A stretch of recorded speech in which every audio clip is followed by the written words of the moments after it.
साल था 1977। ऑस्ट्रेलिया की एक युवा लड़की रॉबिन डेविडसन महज 27 साल की उम्र में उसने ऐसा फैसला लिया जो दुनिया को आज भी पागलपन लगता है। वो कुछ ऐसा करना चाहती थी जो इतिहास में आज तक किसी ने नहीं किया। वो दुनिया के सबसे खतरनाक और रहस्यमय रेगिस्तान को पैदल पार करना चाहती थी। एक ऐसा इलाका जहाँ प्यास से इंसान की मौत हो जाती है, जहाँ कई खोजकर्ता हमेशा के लिए गुम हो गए, जहाँ सिर्फ जिंदा लौटना किसी चमत्कार से कम नहीं है। सही सुना आपने दोस्त, एक ऐसे जमाने में जहाँ कोई स्मार्टफोन नहीं, कोई मॉडर्न टेक्नोलॉजी नहीं, ये इस भयानक रेगिस्तान को 50 डिग्री सेल्सियस में रेत के तूफानों के बीच ऊपर से लेकर नीचे तक इसे पैदल पार करना चाहती। इसका प्लान था अलाइस स्प्रिंग पहुंचकर सिम्पसन डेजर्ट से होते हुए। नक्शे पर देखिए एग्जैक्टली यहाँ से ये शुरू करेगी और फिर वहाँ से गिब्सन डेजर्ट पहुँचेगी, फिर ग्रेट सैंडी डेजर्ट को पार करते हुए इंडियन ओशियन पहुँचेगी। टोटल में लगभग 2700 किलोमीटर का ट्रैक, और अगर सब कुछ प्लान के अनुसार चला तो ये करने में करीब 180 दिन का समय लगेगा। लेकिन ये प्लान कितनी बुरी तरह से फेल होता है और आगे इसे क्या झेलना पड़ता है, ना तो ये इमेजिन कर सकती थी उस वक्त, और ना ही आप इसकी कल्पना कर सकते हो दोस्तों।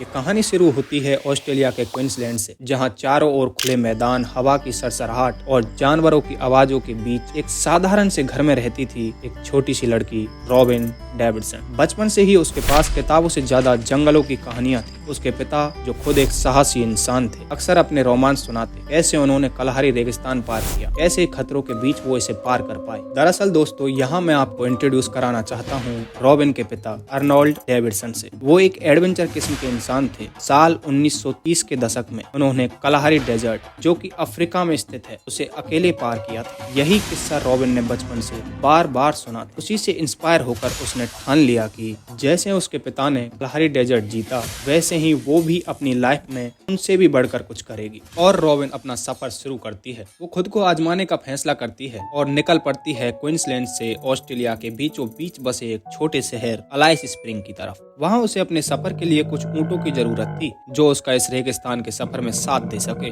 रॉबिन ने अलाइस स्प्रिंग पहुँचते ही सबसे पहले एक फार्म देखा, और वहाँ पर रॉबिन कर्ट पोसेल नाम के जर्मन कैमल ट्रेनर के पास पहुँचती है और उससे 2 ऊँट मांगे। लेकिन उस ट्रेनर ने ऊँट देने से पहले रॉबिन के सामने एक शर्त रखी कि यदि तुम कुछ महीने मेरे पास काम करोगी तो मैं तुम्हें ऊँट दे सकता हूँ। रॉबिन ने भी इस ऑफर को मान लिया और वो ऊँटों की देखभाल करने लगी, उन्हें काबू करना सीखने लगी। अब कड़ी मेहनत के बाद उसने कर्ट पोसेल से अपने वादे के अनुसार वो 2 ऊँट देने के लिए कहा। लेकिन दोस्तों, यहाँ कर्ट पूरी तरह से मुकर जाता है कि हमारे बीच तो ऐसा कोई एग्रीमेंट नहीं हुआ था, और रॉबिन को अपने फार्म से बेइज्जत करके भगा देता है। लेकिन रॉबिन ने हार नहीं मानी और वो एक दूसरे कैमल एक्सपर्ट के पास पहुंचती है जिसका नाम था सैले मोहम्मद। उसने उसकी मदद की और रॉबिन को 2 ऊँट दे दिए। अब रॉबिन फिर से उसी कर्ट नामक ट्रेनर के पास पहुंचती है, लेकिन किसी कारणवश उसने अपना फार्म बेच दिया था। जिस व्यक्ति को बेचा था उसने रॉबिन की मदद की और उसे 2 ऊँट दे दिए। और रॉबिन के पास अपने सफर के लिए 4 ऊँट और एक उसका वफादार कुत्ता उसके साथ थे। रॉबिन अपना सफर शुरू करती है, लेकिन सफर की शुरुआत ही आसान नहीं थी। अलाइस स्प्रिंग के पास ही उसके ऊँट कई बार अचानक इधर उधर भाग जाते और रेगिस्तान की इस खुली जमीन में उन्हें पकड़ना मौत जैसा थकाने वाला काम था। और जैसे ही ऊँट भागते, रॉबिन को यही लगता कि अगर ऊँट खो गए तो मैं भी इस भयानक रेगिस्तान में उन खोजकर्ताओं की तरह यहीं खो जाऊंगी और मेरा सफर यहीं खत्म हो जाएगा। लेकिन किसी प्रकार वो ऊँटों को काबू करती है और अलाइस स्प्रिंग को पार कर लेती है। दोस्तों, अब यहाँ से रॉबिन का असली सफर शुरू हुआ था, क्योंकि रेगिस्तान की धूप और 4 ऊँटों का बोझ सब कुछ अब उसके कंधों पर था। इस भारी बोझ को लेकर कुछ ही दिनों में वो पहुँचती है मैकडोनाल्ड रेंजेस की ऊंची ऊंची पहाड़ियों में। यहाँ की जमीन उबड़ खाबड़ और पथरीली थी। यहाँ ऊँटों को चढ़ाई पर ले जाना मानो नामुमकिन था। इन पहाड़ियों में कभी उनके पैर फिसलते, कभी पूरा वजन डगमगा जाता, और अगर एक ऊँट गिरता तो बाकी 3 भी घबरा जाते। रॉबिन को उन्हें पकड़कर शांत करके फिर से आगे बढ़ना पड़ता। अब रॉबिन के पैरों में छाले पड़ चुके थे, हाथों में रस्सियों से गहरे निशान बन गए थे, लेकिन यहाँ से उसके पास रुकने का कोई विकल्प नहीं था। ऊपर से पानी की किल्लत और चारों तरफ मौत जैसा सन्नाटा। अब वो समझ चुकी थी ये सफर इतना आसान नहीं है जितना कि उसने सोचा। मैकडोनाल्ड की पहाड़ियों को पार करने के बाद रॉबिन ने महसूस किया कि उसका सबसे बड़ा सहारा पानी अब लगभग खत्म हो चुका है और ऐसे हाल में उसने कदम रखा उस जगह पर जहां जिंदगी और मौत के बीच सिर्फ प्यास का फासला था। Simpson desert. यहाँ चारों तरफ सिर्फ रेत थी और दोपहर की धूप 50 डिग्री से ऊपर। आसमान से मानो आग बरस रही थी। अब हर कदम पर डर था कि अगर पानी नहीं मिला तो सफर यहीं खत्म हो जाएगा। लेकिन यहीं रॉबिन की ट्रेनिंग काम आती है दोस्तों, जो कि उसने अलाइस स्प्रिंग में सीखी थी। उसने सीखा था कि इस रेगिस्तानी धरती पर हजारों सालों से एबोरिजिनल जनजाति के लोग रहते हैं। उन्होंने रेगिस्तान से पानी निकालने की कला विकसित कर ली थी, जिसमें वो कुछ खास किस्म के पौधों की जड़ों से नमी को सोख लेते हैं और कभी कभी रेत को खोदकर सॉकेज बेल्स बनाते थे। इन सॉकेज बेल्स में पानी धीरे धीरे रिसकर ऊपर आता है। और एक तरीका ये भी था जिसमें वो लोग जंगली जानवरों के पैरों के निशानों को फॉलो करते थे। वो निशान उन्हें अक्सर पानी के सोते तक पहुंचा देते थे। रॉबिन ने इन्हीं से सीखा था कि कैसे रेगिस्तान की सूखी धरती से भी जिंदगी का पानी निकाला जा सकता है। घंटों खोदने के बाद भी जब रेत से कुछ बूंदें निकलती थी तो वही बूंदें उसकी और उसके ऊंटों की जान बचाने का काम करती थी। लेकिन यहाँ पानी ही एकमात्र चुनौती नहीं थी। दिन के सफर में सूरज झुलसा देता था और रात को ठंडी हवाएं हड्डियां जमा देती थी। दिन में प्यास और रात को मौत जैसा सन्नाटा। यही वो जगह थी जिसे देखकर रॉबिन ने जाना कि रेगिस्तान इंसान का सबसे बड़ा दुश्मन है। वो आपकी हर कमजोरी को बाहर ले आता है। लेकिन इस सब के बावजूद भी रॉबिन ने हार नहीं मानी और सिप्सन डेजर्ट की प्यास और तन्हाई झेलने के बाद रॉबिन पहुंचती है उस जगह पर जिसे कहते हैं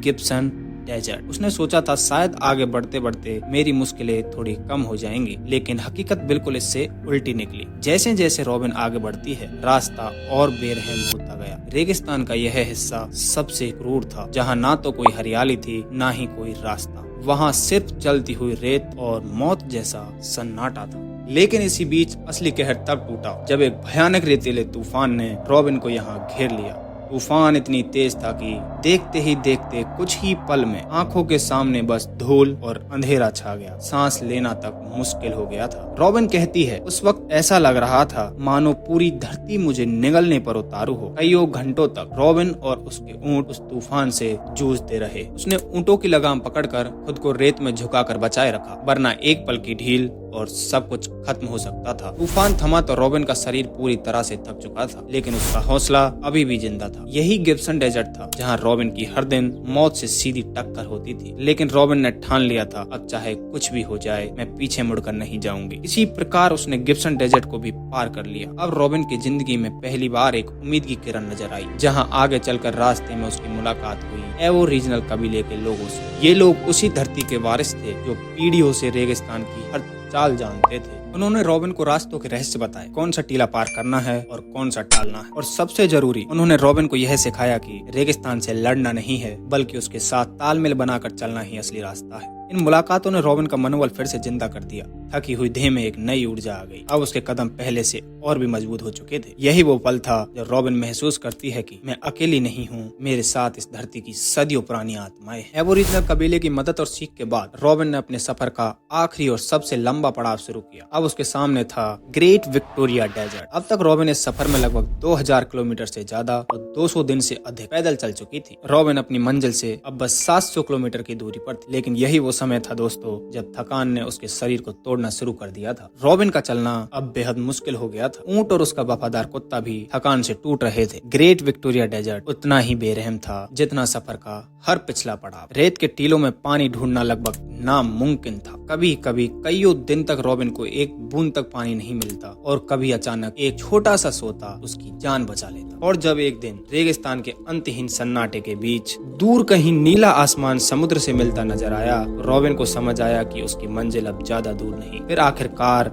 2700 किलोमीटर और 9 महीने लंबी इस यात्रा के बाद रॉबिन की आंखों के सामने वो दृश्य आया जिसका सपना उसने अलाइस स्प्रिंग से निकलते हुए देखा था। उसने रेत पर खड़े होकर दूर तक फैले उस महासागर को देखा और उसकी आंखों से आंसू बह निकले। यह सिर्फ सफर का अंत नहीं था, यह उसकी आत्मा की जीत थी। लेकिन किस्मत ने अभी भी उसके साथ एक और खेल खेला। उसी अंतिम पड़ाव में उसका सबसे वफादार साथी, उसका कुत्ता डिगिटी पॉइजन बाइट की वजह से मारा गया। डिगिटी की मौत रॉबिन के लिए उस पूरे सफर से भी ज्यादा बड़ा सदमा था। वो अपनी बायोग्राफी में लिखती है, मेरे पास दुख बताने के लिए कोई इंसान नहीं था, लेकिन मैं ऐसे रोई जैसे कोई घायल जानवर।